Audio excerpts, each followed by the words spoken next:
할렐루야. 우리 주님을 사랑하시면 아멘 하시겠습니다. 우리 성가대의 찬양처럼 예수님 안에서 우리 성도들 마음이 강하고 담대하시고 오늘 말씀 붙잡고 기도할 때 하나님의 역사를 또 체험하는 축복의 시간이 되기를 주의 이름으로 축복합니다.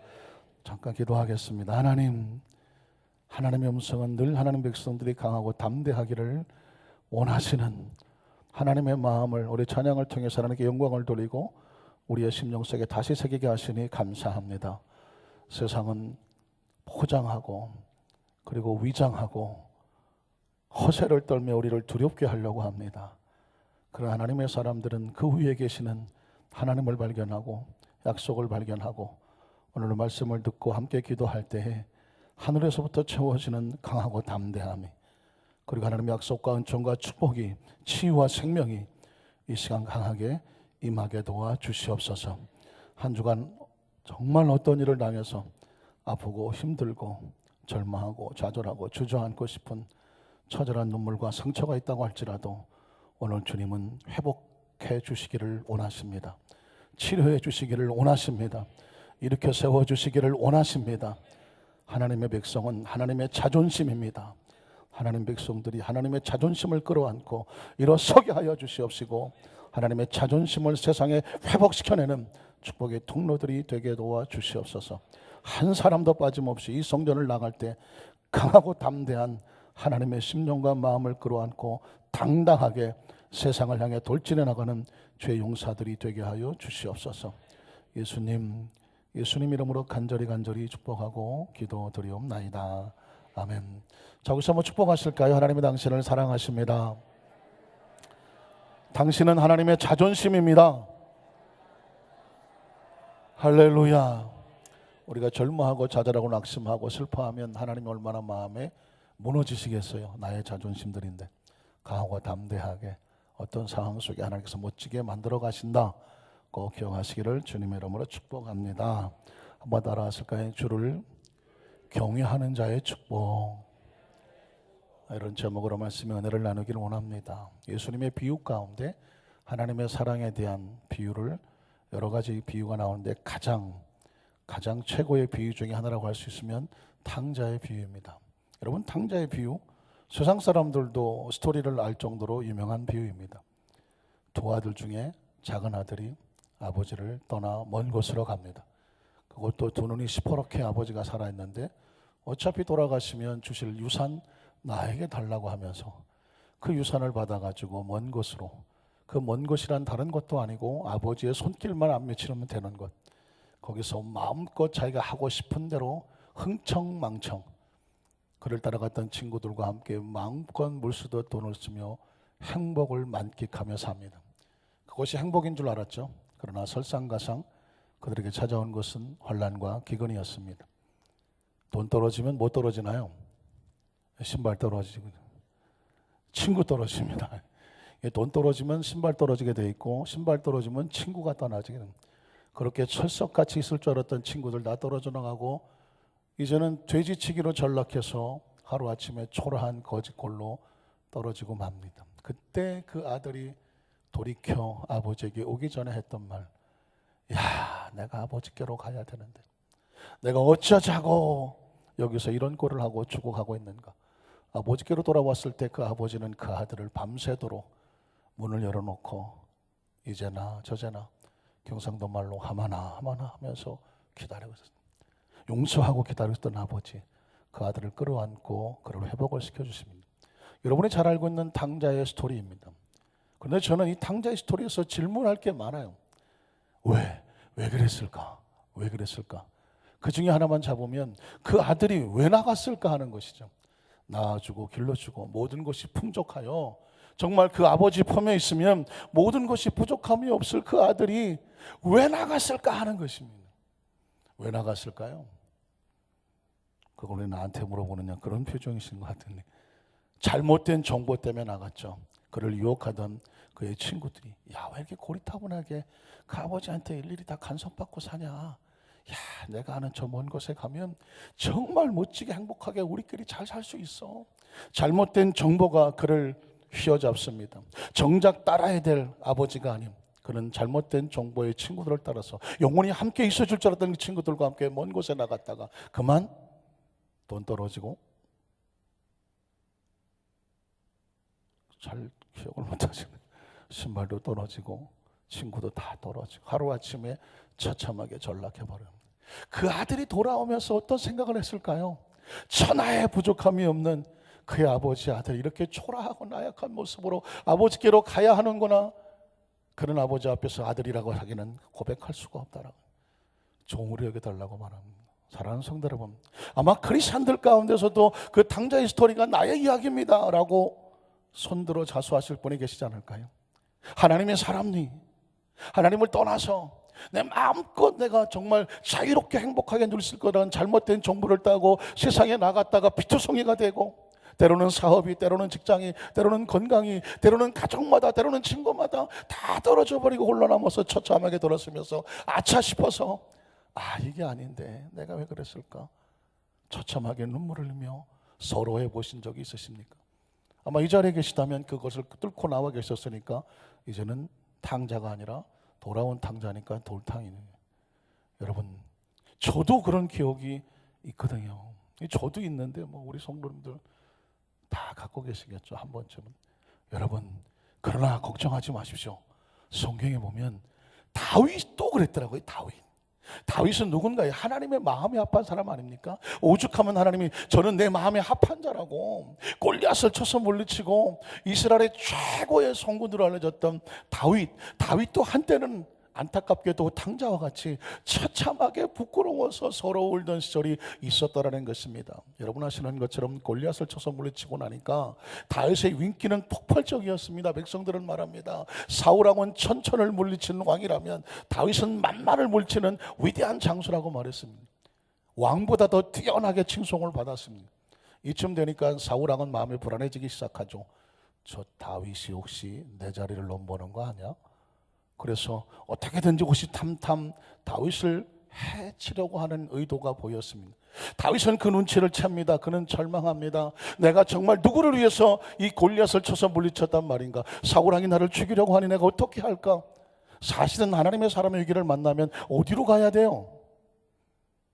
어디로 가야 돼요? 좀 가르쳐줘 보세요. 어디로 가야 돼요? 하나님의 사람은요, 어떤 위기를 만나더라도 제일 먼저 어디 앞으로 가야 될까요? 하나님 앞으로 가야 되는 거예요.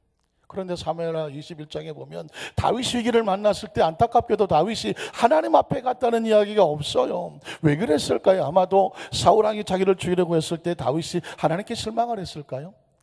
아니면 자신의 신앙이 흔들렸을까요? 다윗은 안타깝게도 어디로 가냐면 블레셋으로 내려갑니다. 블레셋으로 내려가서 그 왕에게 자기가 죽게 되었으니 나를 좀 도와주십시오. 자신과 자신을 따르는 수하들을 데리고 거기에 의탁을 합니다. 여러분 진짜인지 아닌지 한번 찾아볼까요? 사무엘상 21장 10절로 15절에 보니까 그날에 다윗이 사울을 두려워하여 일어나 도망을 합니다. 도망하여 가드 왕, 가드를 들어보셨나요? 골리앗은 가드 사람이었습니다. 그러니까 골리앗을 쳐서 죽였는데 그 골리앗의 고향인 가드로 내려갔습니다. 그리고 그 왕 아기스에게로 내려갑니다. 하나님의 사람이 아무리 힘들고 다급하다고 할지라도 이방을 찾아 내려가고 블레셋 사람을 찾아 내려가서 뭐라고 하는지 아십니까? 그 다음 절을 보니까 아기스 신하들이 아기스에게 말하되 이는 그 땅의 왕 다윗이 아니니까 우리가 춤추며 이 사람의 일을 노래하여 이르되 사울을 죽인 자는 천천히요 다윗은 만만이로도 하지 아니하였나이까 한지라.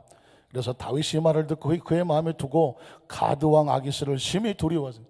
거기 내려가면 혹시라도 그가 나를 도와줄까 싶었는데 오히려 그 부하들조차도 저희 다윗은 일찌감치 싹을 잘라버리더니 저 이스라엘의 왕이 되어서 우리를 위험하게 할지 모르니까 저 다윗을 죽이자고 합니다. 그 눈치가 또 다윗에게 들어왔어요. 그래서 이제는 아기스 왕을 심히 두려워합니다. 그래서 선택한 것이 무엇인지 아십니까? 그 다음 절에 보면 그들 앞에서 그 행동을 변하여 무슨 척하고 미친 척을 합니다. 이 상황에서 빠져나올 생각을 하니까 수단과 방법을 다 찾아봤더니 여기서 미친놈 행사하는 수밖에 없다. 그래서 어떻게 미친 척을 하는지 아십니까? 대문짝에 엎어져 갖고 무엇을 흘리며 침을 질질 수염을 흘리면서 지나가는 사람들을 만나면서 영구 없다, 하늘에서 눈이 와요, 사람들 쳐다볼 때마다 미친 행동을 하는 거예요. 여러분, 천하의 다윗이, 골리앗을 한 방에 무너뜨렸던 다윗이, 하나님이 자랑스러워하던 하나님의 자존심 같은 다윗이 어쩌자고 이 꼴이 됐냐고요. 하나님을 의뢰한 것이 아니라 저 블레셋 왕을 의뢰하러 갔다가 그곳에서 목숨의 위기를 만나니까 다윗이 침을 질질 흘리면서 대문짝에서 엉켜서 바보 흉내를 내고 있습니다.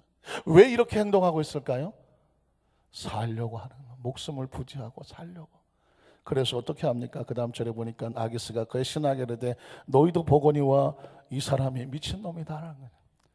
너희가 두려워하던 저 다윗 봐라, 미친놈인데 어쩌자고 미친놈을 내게로 데려왔느냐. 그러면서 내가 이 블레셋에도 미친놈이 많은데 이 블레셋 미친놈이 부족해서 너희가 이 미친놈을 데려다가 내 앞에서 미친 짓을 하게 하느냐. 무슨 뜻입니까? 이 미친놈을 당장 쫓아버리라고 하는 것입니다. 다윗은 거기서 미친 채를 하고 겨우 살아서 도망을 칩니다. 그 도망을 치면서 다윗이 참하게 하나님께 무릎 꿇고 통곡하며 하나님 앞에 부르짖며 기도하는 내용이 시편 34편입니다. 하나님, 내가 어쩌자고 하나님의 사람이 세상을 기웃거렸고 세상에 도움을 청하러 갔다가 이망신 이꼬라지가 돼서 미친놈 행세를 하고 겨우 빠져나와서 어디로 갑니까? 내가 갈 곳은 하나님밖에 없습니다. 이제야 깨닫습니다. 하나님을 경외해야 하나님의 사자가 둘러진치는데 내가 저 블레셋 가서 도움을 청하려 갔다가 이 꼬라지가 됐으니 하나님, 이제 내가 하나님께로 다시 돌아옵니다. 그러면 그는 자신의 경험을 흘러서 야훼를 경외하는 자는 하나님의 사자가 둘러진친다라고 말했습니다. 시편 34편 7절은 그래서 이렇게 말하는 것입니다. 야훼의 천사가 주를 경외하는 자를 뭐하고?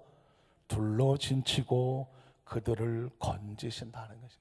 이 사실을 정작 일찍 깨달았으면 다윗은 하나님 앞에 엎드렸을 텐데, 사울왕이 죽이려고 했을 때 하나님을 찾아갔을 텐데, 다윗은 안타깝게도 블레셋을 찾아갔다가 개망신을 당하고 돌아오면서 뒤늦게 가슴을 치면서 믿음의 후배들에게 외치고 있는 것입니다. 하나님을 경외해야 하나님의 사자가 너희를 둘러진친다. 우리는 첫 번째로 야훼를 경외한다는 말이 무엇일까 하는 것입니다. 왜냐하면 시편 34편에 다윗은 무려 3번이나 경외라는 단어를 쓰고 있습니다. 시편 34편 7절은 요절과 같아서 한 번 더 같이 읽어보겠습니다. 야훼의 천사가 주를 경외하는 자를 둘러 진치고 그들을 건지시는도다. 9절은 또 이렇게 말합니다. 9절에 보니까 너희 성도들아 야훼를 경외하라. 그를 경외하는 자에게는 부족함이 없도다. 11절에 보면 너희 자녀들아 와서 내 말을 들으라.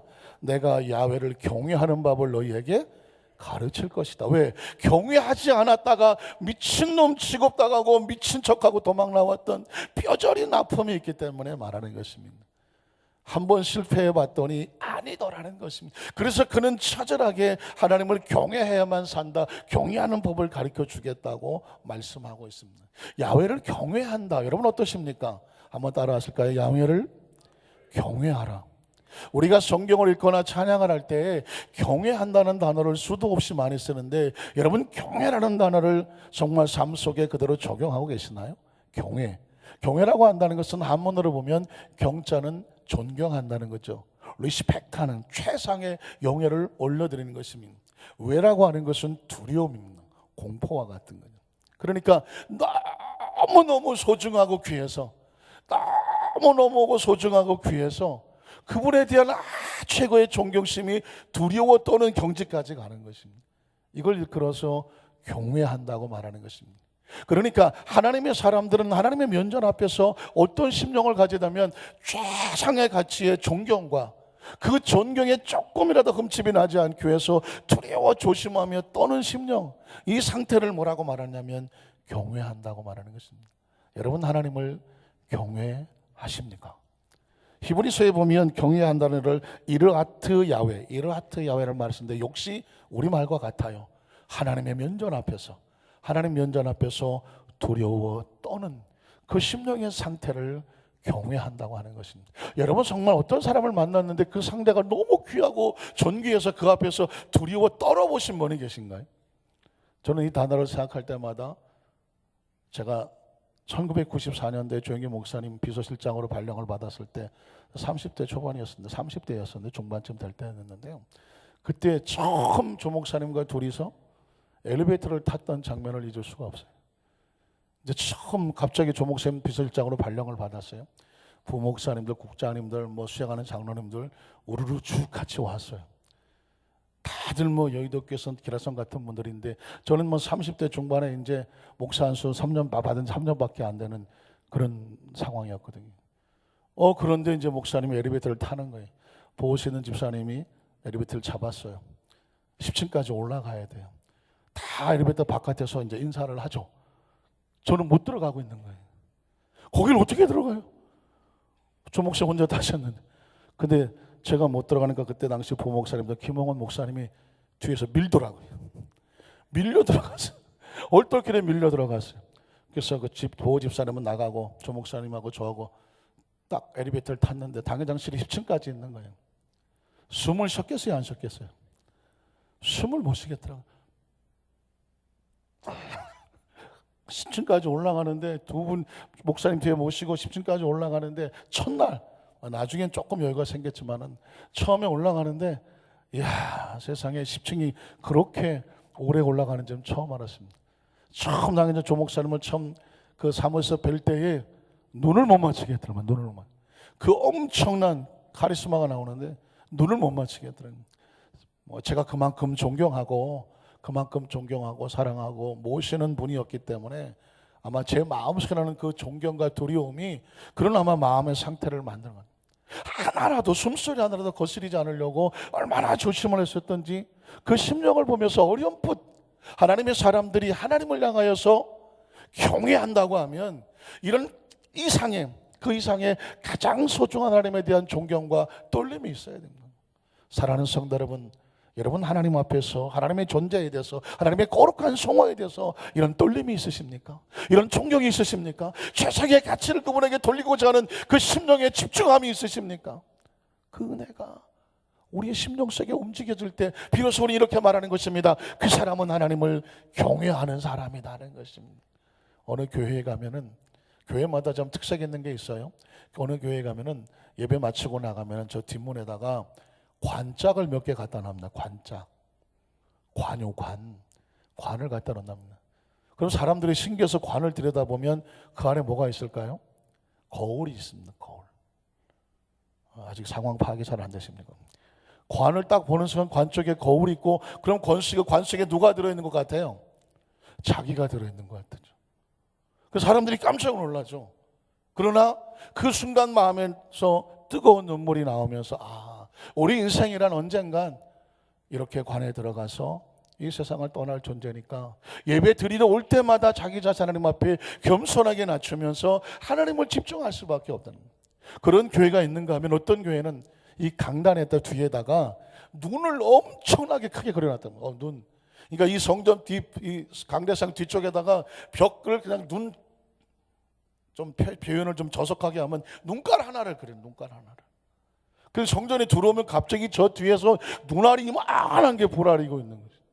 왜 그렇게 할까요? 이 눈의 이름이 뭔지 아십니까? 가츠아임. 하나님의 눈이라는 거죠. 그러니까 사람들이 하나님의 늘 지켜보고 있다는 사실을 알면서도 불구하고 잊어버리고 산다는 거예요. 그래서 함부로 말하고 함부로 행동하고 마치 하나님이 안 계신 것처럼 그렇게 모략하고 간계하고 그렇게 죄를 짓고 세상에 속여 산다는 것입니다. 그런데 교회에 오면 강대상 뒤에 이따시 많은 눈깔 하나가 기다리고 있습니다. 보는 순간 어떻게 하라는 것입니까?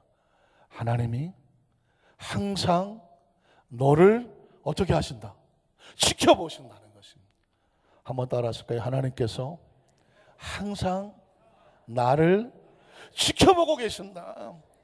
그걸 히브리어로 코람데오라고 말해요. 한번 따라하실까요? 하나님 면전의식.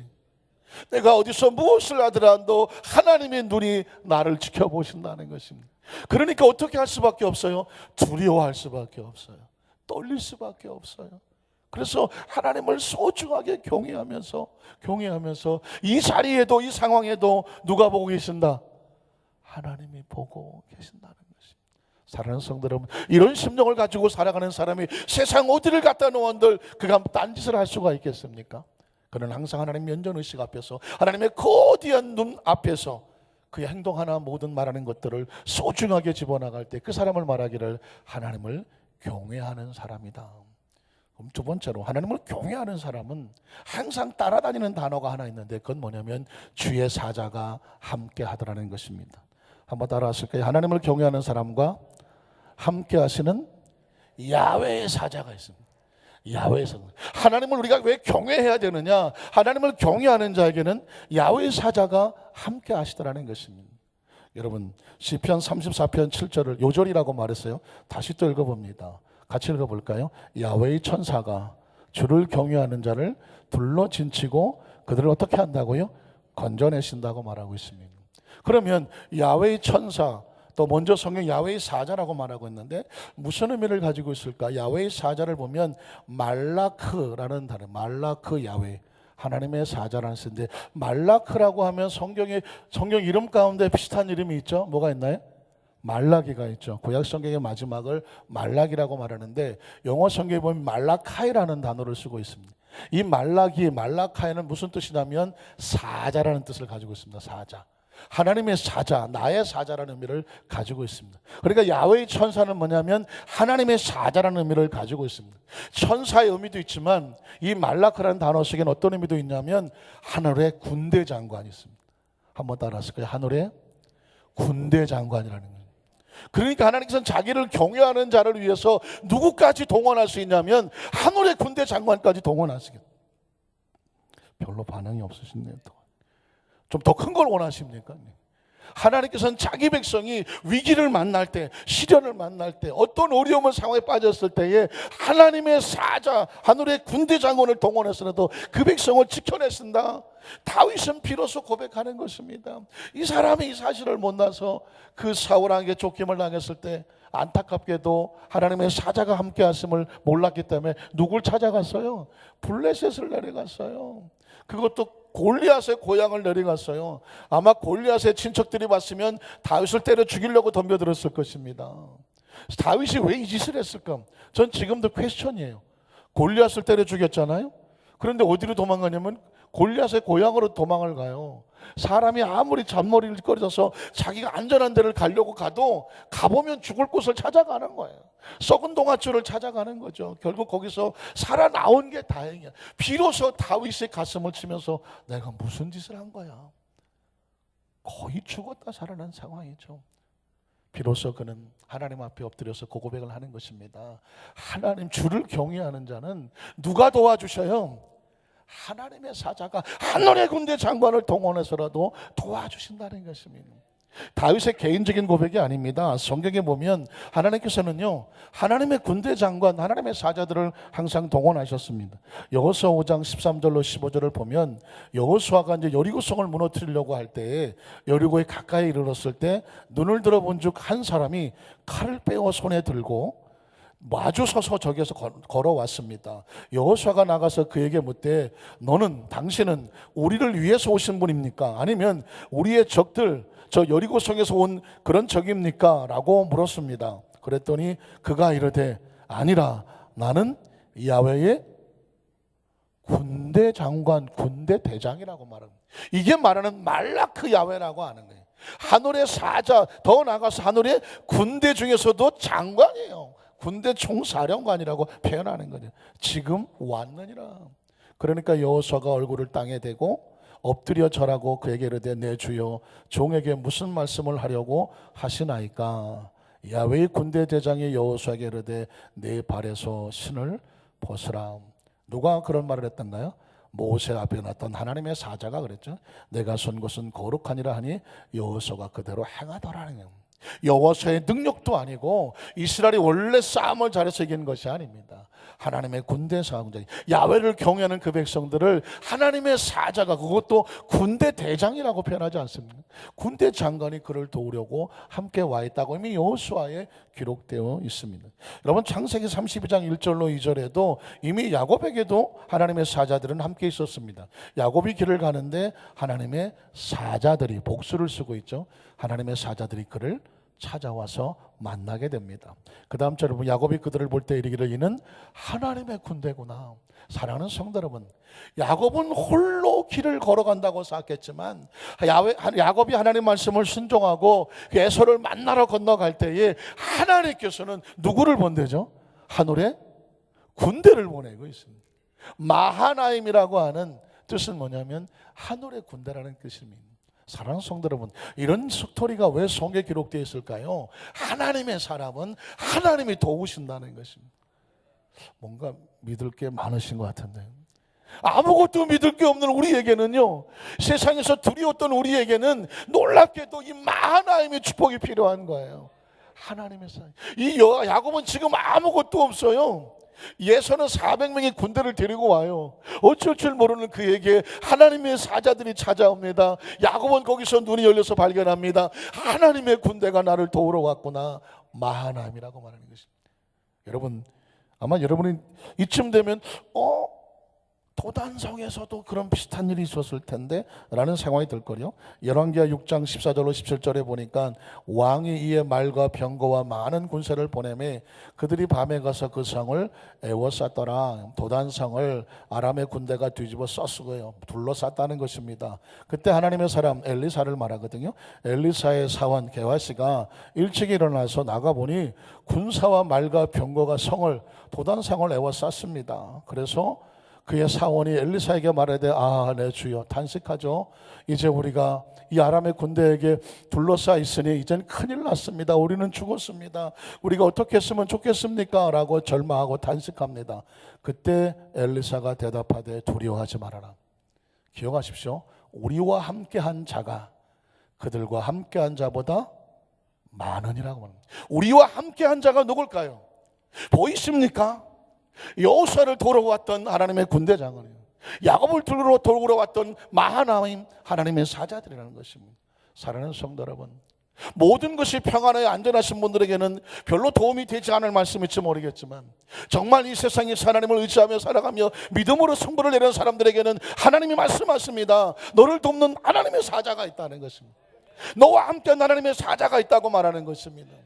너와 함께한 자가 너희를 둘러친치고 있는 자보다 더 많은 운이 있음을 알라는 것입니다. 신앙이란 그런 것입니다.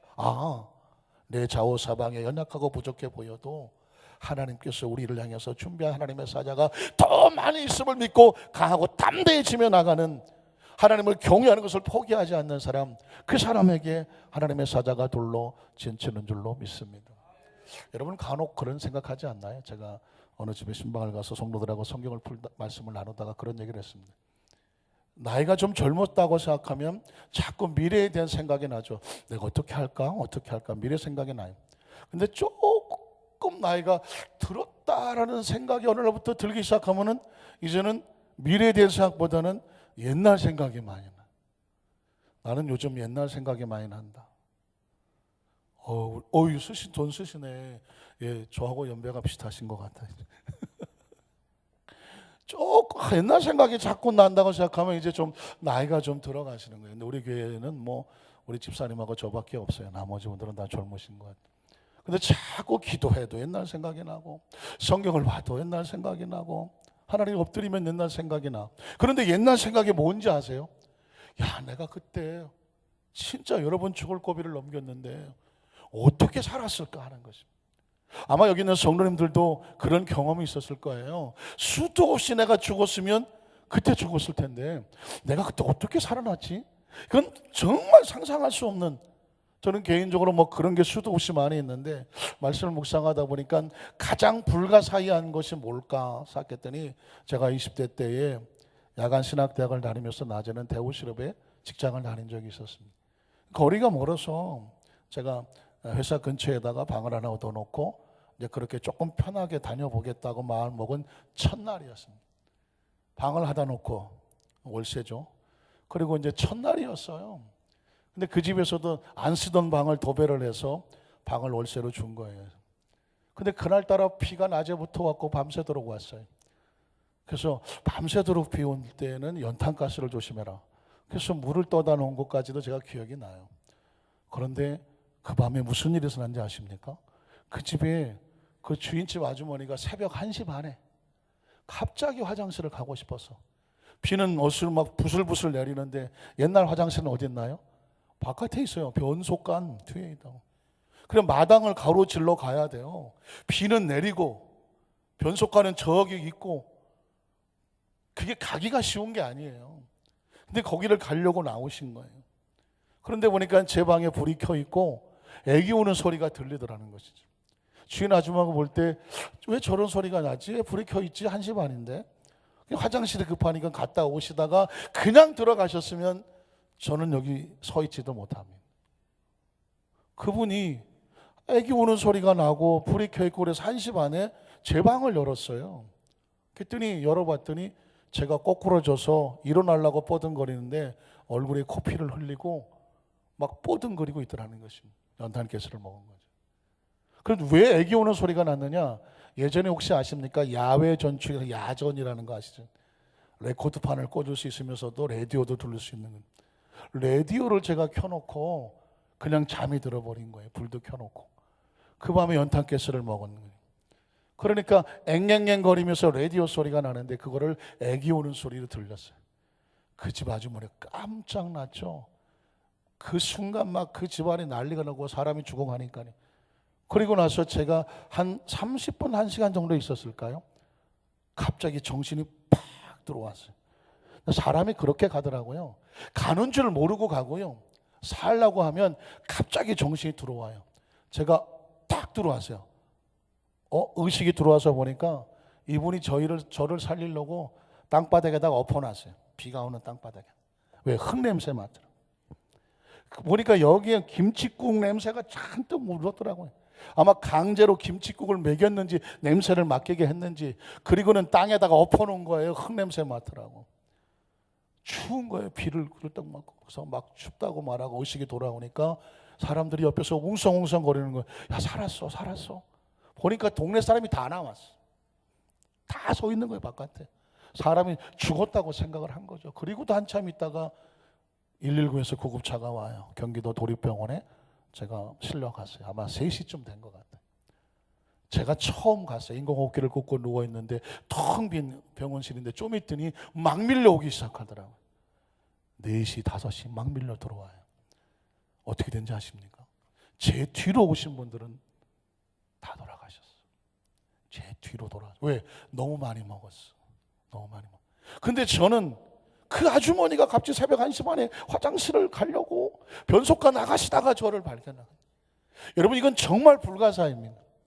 제가 그 밤에 라디오를 틀지 않았거나 전기불을 꺼놨거나, 그렇죠? 그 아주머니가 화장실을 새벽 1시 반에 마당을 가로질러서 그 으스름한 곳을 입으로 찾아가지 않았다면, 아니 그냥 들어가셨더라면 사실 저는 이 자리에 없는 거예요. 그 이후에도 할 얘기가 너무 많아요. 군대에서 차를 타고 병력 인수하다가 절벽 같은 데 뒹굴렀는데 살아남은 이야기. 가만히 돌이켜보면 진짜 그때 죽었어도 죽었을 텐데 어떻게 살았을까? 그때는 몰랐죠. 지금 생각하면 단어는 하나예요. 하나님의 사자입니다. 믿으십니까? 하나님의 사자. 저희 집 아이가 2년 전에 미국에서 사고 날 때도 차가 뒤집히고 떠서 몇 바퀴를 돌고 떨어질 때도 이 아이가 한 얘기가 있습니다. 그 엄청난 상황 속에도 아빠, 누군가 나를 끌어안고 있다는 그 느낌을 받았어요 라는 표현을 저 잊지를 못해요. 누가 그 상황 속에서 안을 수 있을까요? 하나님의 사자예요. 성경은요, 우리나라 사람들은 이 수호천사라든가 하나님의 사자라는 단어에 대해서 익숙하지가 않아요. 그런데 여러분, 가이드 포스트라고 하는 미국의 신앙 잡지를 보면 거기에 보면 하나님의 미스터리라고 하는 난이 있어요. 거기 보면 미국의 사람들이, 아니 유럽 사람들이 하나님의 신비를 체험한 엄청난, 지금도 역사하시는 하나님의 사자들에 대한 이야기의 간증들이 상상을 초월하게 있어요. 엄청난 홍수를 만나서 갈 길이 없는데 마주오는 차 하나가 이 길로 가면 길이 끊겼다고, 절대로 가면 안 된다고, 돌아서라고. 그래서 그 사람 얘기를 듣고 돌아서서 왔는데 나중에 보니까 그쪽에서 넘어온 차가 없어요. 왜? 강이 막혀서 올 수가 없는 거예요. 미스터리예요. 그러나 기억하십시오. 경건한 사람들은 하나님이 지키시고 보호하신다는 것입니다. 왜냐하면 성경에 하나님이 다윗에게 입술을 통해서 고백하셨고, 사울의 그 처참한 위기 속에서도 하나님이 건지셔야 될 것을 고백했습니다. 야곱도 하나님의 사자를 만났고 여호수아도 하나님의 사자를 만났다는 것입니다. 자, 그렇다고 하면 마지막으로 주를 경외한 자 주는 좀 더 구체적인 축복을 한번 찾아보겠습니다. 시편 34편 11절에 보면 너희 자녀들아 와서 내 말을 들으라. 내가 야훼를 경외하는 법을 너희에게 가르치리라. 하나님을 경외하는 법을 알아야 되죠. 다윗은 실수했다가 깨닫게 됐으니까. 그래서 12절에 보면 이렇게 해야 돼요. 생명을 사모하고 연수라는 거죠. 나이죠. 장수를 사랑하는 거죠. 장수를 사랑하여 복받기를 원하는 사람이 누구냐? 잘 보십시오. 생명을 사랑하고 연수를 사랑하고 복을 받기를 원한다면 이렇게 해야 돼요. 내 혀를 악에서 금하면 입술로 절대로 범죄하지 말아야 돼요. 하나님 앞에서. 그리고 내 입술을 거짓말해서 금할지어다. 아무리 하고 싶고 상대를 넘어뜨리고 싶어도 절대로 거짓말이 입에서 나와서는 안 되는 거예요. 그 다음에 뭐라고 되어 있나요? 이 모든 것을 통해서 우리가 하나님을 경외하는 법을 알았다면 자, 이제는 하나님을 경외하는 자에게 주시는 축복입니다. 자, 8절을 보겠습니다. 8절에 보면 너희는 야훼의 선하심을 맛보아할지어다. 그에게 피하는 자. 다윗은 블레셋을 피했다가 망신을 당하고 돌아왔죠. 그러나 하나님께 피하는 자는 뭐가 있도다? 복이 있도다.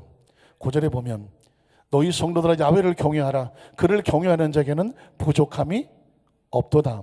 그 다음 절에 보면 젊은 사자는 궁핍하여 줄일지라도 야훼를 찾는 자는 모든 좋은 것에 부족함이 없으리로다. 12절 생명을 사모하고 연수를 사랑하여 복받기로 한 사람이 누구냐? 자, 경외는 복하고 연관이 되어 있습니다. 15절 야훼의 눈은 의인을 향하시고 그의 귀는 그들의 부르짖음에 기울이시는도다. 17절 의인이 부르짖으면 야훼께서 들으시고 그들의 모든 환난에서 건지셨도다. 19절 의인은 고난이 많으나 야훼께서 그의 모든 고난에서 건지시는도다. 사랑하는 성도들 말씀을 정리하기를 원합니다.